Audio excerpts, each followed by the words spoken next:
여러분이 처음에 롤이나 배그 같은 거 하면 어때요? 처음에 허공에다가 막 공격하고 나 어디서 쐈는지도 모르는데 죽어있고 이러죠. 안녕하세요, 머리 씹는 의사 이선용입니다. 일단 뭐가 됐든 미용 시술에 관심이 있으시니까 이 영상을 클릭하신 거겠죠. 그럼 이 시리즈 영상을 끝까지 필청하고 가시면 큰 도움이 될 거예요. 일단은 제가 하고 있는 모발 이식을 좀 중점적으로 예를 들어서 설명할 거지만 이는 어떤 성형이든 미용 시술이든 다 마찬가지예요. 대략적으로 비슷한 맥락에서 이해하시면 될 것 같아요. 여러분이 시술이나 수술을 받을 때는 결국 병원을 선택하게 되죠. 그것도 그 병원에서 내가 시술해 줄 사람을 선택해야 되기 때문에 이 부분에 있어서 내가 병원 또 시술받을 의사를 선택할 때 놓치기 쉬운 부분 또는 헷갈릴 수 있는 부분에 대해서 좀 자세하게 하나씩 짚어보려고 해요. 이게 제가 이건 무조건 나쁘니까 하지 마세요, 이게 좋으니까 무조건 이거 하세요 가 아니라, 자, 이런 부분에는 이런 이면이 있고 알고 보면 이런 부분엔 이런 장점이 있으니까 이런 부분들을 잘 내가 살펴보고 선택을 할 때 신중해야 한다는 뜻이니까 여러분이 선택을 할 때 참고하시고 하셨으면 좋겠어요. 물론 당연히 여기에는 제 자랑도 좀 들어가 있을 거고 제가 또 실제로 하고 있지만 좀 잘 못하고 있는 부분에 대한 자조도 좀 섞여 있을 거예요. 첫 번째로 큰 병원.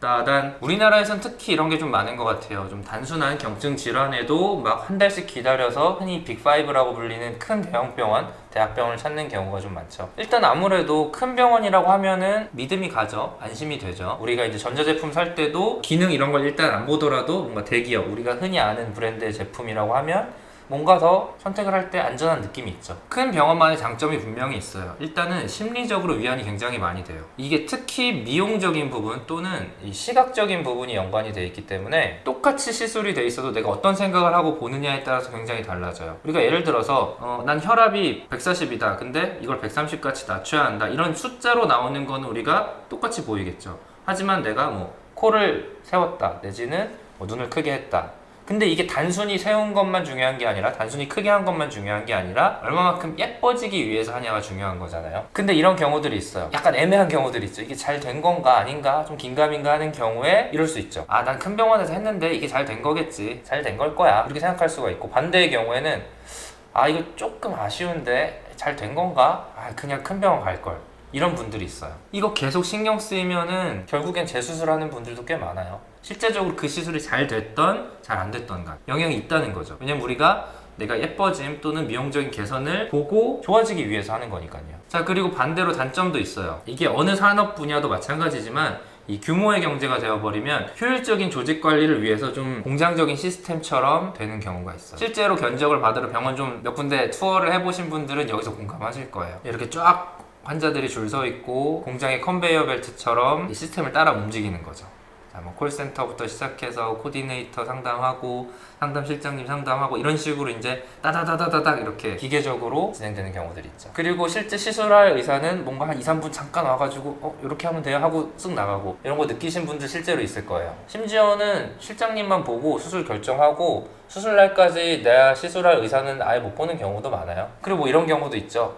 되게 유명한 병원의 대표 원장님 딱 이러고 있는 광고를 보고 딱 저기 TV에서 본 사람이야, 나 저기 가서 할래 하고 갔는데 막상 내가 만난 사람은 처음 보는 의사 선생님이야. 그 대표 원장님 바쁘시다고. 이런 경우도 있죠. 오래된 병원.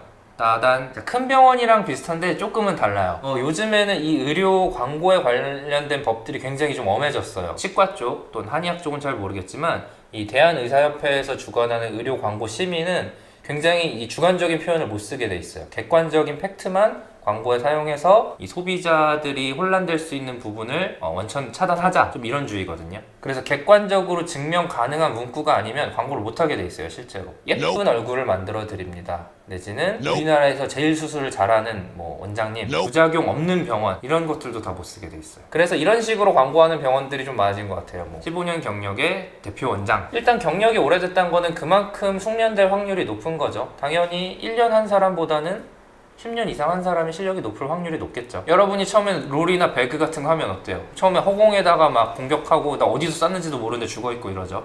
그런데 한 달, 두 달 연습하다 보면은 점점 잘해지고 그레이드도 올라가죠. 그렇지만 반대로 생각해봐요. 브론즈인 사람이, 여러분이 티어가 브론즈예요. 한 달에 한 판씩 게임을 3년을 하면은 골드가 될 수 있을까요? 그러니까 10년 전에 모발 이식을 하다가 지금은 눈, 코 성형 위주로 하는 의사도 모발 이식 경력 10년 됐습니다. 이렇게 얘기할 수 있는 거예요. 또 브론즈 배치로 시작을 해서 내가 3년 동안 정말 열심히 하면 누구나 챌린저, 그랜드마스터가 될 수 있는 건 아니죠. 시작한 지 얼마 안 된 초보보단 당연히 경력이 있는 사람이 잘하는 건 맞아요. 같은 사람에 있어서 당연히 그러겠죠. 제가 처음 모바일리식 했을 때보다 지금 훨씬 잘하겠죠. 그래서 제 개인적인 생각으로는 실력이 어느 정도 이 궤도에 오르게 되면 재능, 또 연구, 또 발전하기 위한 노력들이 합쳐져야 이 평균 실력을 뚫고 이제 고수가 될 수 있는 것 같아요. 이렇게 몇 가지를 알아봤는데요. 물론 이거 말고도 여러 가지들이 또 더 있어요. 예를 들어서 그 시술 커뮤니티 같은 데서 뭐 유명한 병원이라든가 또는 비포 애프터 결과들이 정말 드라마틱한 병원, 지인 소개, 아는 사람 소개로 병원을 갔을 때 뭐 이런 부분들에 대해서는 제가 영상이 너무 길어지니까 다음 영상에서 자세하게 한 번 더 알아보도록 하겠습니다. 자, 다음 영상을 보시려면 구독 누르셔야겠죠? 자, 좋아요, 구독 눌러주시고 이 탈모와 모발이식에 관한 다양한 정보 얻어가셔서 등모하시길 바라겠습니다.